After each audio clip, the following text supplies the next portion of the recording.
Yo, what's up everyone? Kyrios here, and today I want to go over a reroll guide for Aether 𝙀𝙋𝙉, and now is the perfect time to reroll. Depending on when you're watching this video, which is hopefully right when I launch it, this is the time to roll it because we have the character 𝙀𝙑𝙋𝘼𝙉, and she can carry you all the way to the end game. Now, we do have a lot of other great characters coming out, like 𝙀𝙀𝙋 is coming second, but we do get some initial pre-registration bonuses that make it slight bit easier to reroll. So I'm going to show you how you re-roll and kind of the dynamics of that, and how I do it with multi-instancing to make your life easier. And then at the end of the video, I'll go over what you're really looking for, what would be my ideal pulls on how you would build a team. So if you guys can't hit that like and subscribe, I do appreciate you. Let's get started. Okay, before we get into the dynamics of using a multi-instant manager, I am currently using LD Player, but you can use ones like BlueStack and stuff like that, but this is the one I already had installed. I do want to talk about just the general flow of how you're going to do this. There's two ways you can do it, depending on if you're playing on a mobile phone like here, or if you're playing on an emulator. It's going to determine the way that you do it. So let's pretend that you're playing on a phone. You're going to end up downloading the game. When you start the game, you're going to want to make sure that you check that guest account. Log into a guest account. You're going to have to make up a name. Yes, these names are unique, so do not pick a name that you want to keep. So try and pick a random arbitrary name, like mine's Banana1234, and you could change your name for free later once. After you get through everything, after you get to stage 1, 2, you're going to get enough summons to be able to do everything that you need to do. You're going to want to open everything up in your mail. You're going to have 2,000 crystals there. You're going to have a bunch of other resources for some free summons. And then you're going to have this follower bonus and surveys you can take. Kind of a pain to do. And you want to go in here and collect all your achievements to get some extra materials on top of that. So by the time you get done with it, you should have about roughly, I don't know, like 15 to 18 pulls on the limited banner, which does not seem like a lot, but that just goes to show you that you don't get a lot of pulls until you start playing the game very thoroughly, or a lot, I should say. So the banner you want to pull on is 𝙀𝙑𝙋𝘼𝙉. Now, you're going to pull as much as you can to your heart's extent, and you're going to hopefully get her. If you get her, you've pretty much won. You don't need to optimize it anymore, but we'll talk a little bit more about those details. But what I want to do is talk about the guest account. So once you're on the guest account, you're going to want to have to go to this user control, and you're going to want to have to bind email. Now, let me tell you how you re-roll with a guest account. If you're trying to re-roll without re-downloading the game, you're going to have to bind this email, and you're going to have to make up an email. You're going to have an email address. Say I have you know, the 𝙀𝙀𝙋𝙉𝙉@gmail.com. That's my email address. What you're going to officially do is this: if this is the account that you want to keep, you're just going to go ahead and key in your primary email address. But if this is an account that rolled terribly, what you're going to want to do is that you're going to want to bind this to a +1, +2, +3, +4, +5, depending on how many times you've re-rolled. So just go up by one number. Get the code, register it. It'll go to your primary email address. And then what you can do is you can then log out of the game and then re-log back in with a guest account and do the whole thing over again. Now, if you don't want to do that, what you can do is you can delete the game out of your Android store, and you can just re-download the game. And that's another way to do it. But that is like 5 gigabytes worth of updates.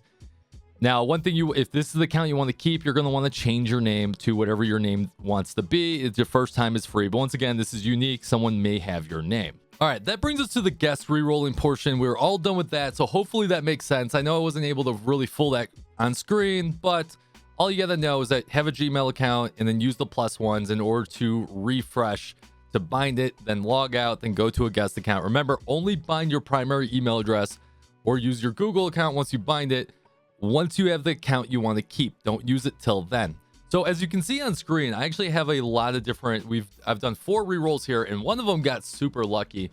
And we'll talk about who you're really looking for, and we all know you're looking for 𝙀𝙑𝙋𝘼𝙉, but let's talk about how you actually do a multi-instance re-roll. So first up on the list, what you're going to want to do is go download LD Player or go download BlueStacks. Either one will work in this situation. LD Player runs fine for me. I'm able to run it at 30, 60, 120 FPS. But if you're running multi-instant manager, highly suggest that you bump those down to about 30 FPS. What you're going to want to do is open up the multi-instance manager and then set up a primary LD Player. I like to call mine the master account or the primary account or whatever you want to call it. You're going to boot that one up. I do Android 9.0, 64-bit, works perfectly for me. Boot up a primary account, and then you're going to download Aether Geyser. Now, the key critical part of this is that once you download it from the Play Store, you want to make sure you open the game and let it patch fully. This is so we don't have to patch every single emulator every single time we want to redo this. Once the game's patched and everything like that, make sure that you close your multi-instance manager, and then you can go ahead and do add instances in the multiplayer instance manager. And then from there, what you're gonna do is you're gonna clone instance. Now, ours is the master account.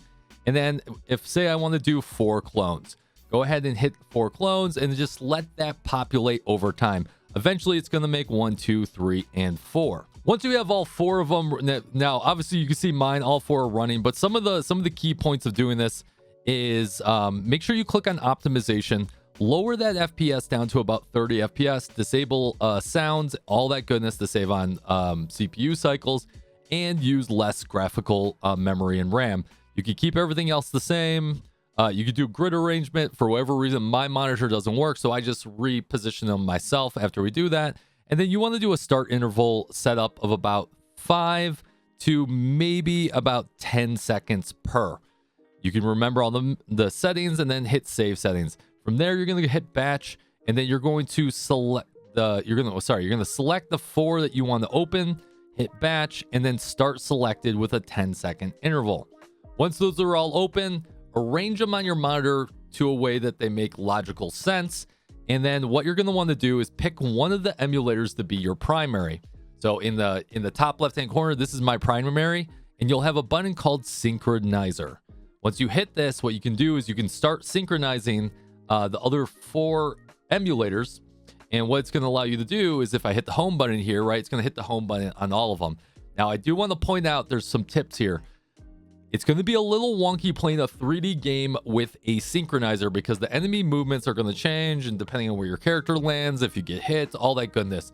So the general rule here is just keep spamming the attack button because the character will slightly move closer and closer. And then eventually when you get teammates, the teammates will pretty much do all the work for you. It just will take a while. So all I do is I spam the attack button, and then sometimes I spam some skills depending on what it is. Now, at every major juncture, at the end of every mission, your emulators are going to probably be a little out of sync. So what you're going to want to do from there is just click on the individual emulator and just make sure you guide it back to where you need it to go until they're all on the same cutscene. From there, you'll hit skip in a unified fashion, so they all skip at the same time, and you can move forward. It's going to be a little wonky, but the whole reroll process should only take you about 10 minutes if you're moving pretty quickly, maybe a little bit longer, maybe 15 minutes. Now, remember, once you're cruising through there, you want to make it all the way to 1-2 so you can actually start summoning. From there, you'll be able to summon that Tsukuyomi. You'll be able to get some of this newcomer event bonuses where you can grab some more additional materials, and it just makes life a lot easier. Now, say that you rolled a really bad account on all 4 of them. All you're going to do is you're going to exit all the emulators, open up your multi-instance player again, like I have right here, select the 4 that are the clones, and then what you're going to do is you're going to batch essentially delete those 4 because they ended up being terrible.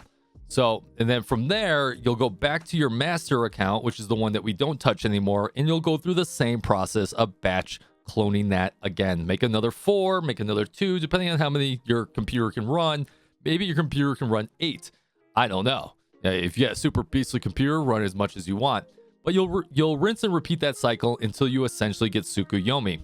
Now, one thing I do want to point out is that Tsukuyomi is pretty much your end game. If you get Tsukuyomi, you've won for the next 6 months. I swear. There's some hard content where you'll probably want some other characters, but Tsukuyomi is just an absolute beast. But if we were going through some of this setup, what other S-stars we're looking for, there's only 2 other S-stars, in my opinion, that I'm really trying to get. One is the Arctic Abyss Poseidon. She's absolutely amazing, freezes a ton of targets. She's great synergy in the Tsukuyomi team, where she can kind of be self-dependent. I also really like the early Sakura. This is also another great character for just having some range support for that team. And then I also like the Ryu Giri is also a great character. None of the other characters I'm too excited about, and not ones I would really lock in if you got them.